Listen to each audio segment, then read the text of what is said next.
आज मी तुम्हाला पैसा काय आहे हे सांगायला आलो नाही.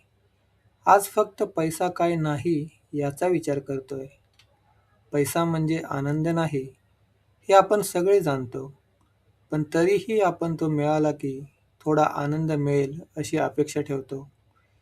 पैसा म्हणजे सुरक्षितता नाही. तो काही काळासाठी स्थिरता देतो, पण मनातील भीती तो काढून टाकत नाही. पैसा म्हणजे ओळख नाही, तरी आपण स्वतःला पगार, पद आणि बॅलन्सशी जोडतो. हळूहळू एक गोष्ट लक्षात येते.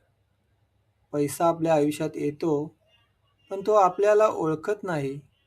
तो विचारत नाही तुम्ही थकलेले आहात का? तो विचारत नाही तुम्ही शांत आहात का? कदाचित म्हणूनच पैसा असूनही काही लोक आतून रिकामे असतात.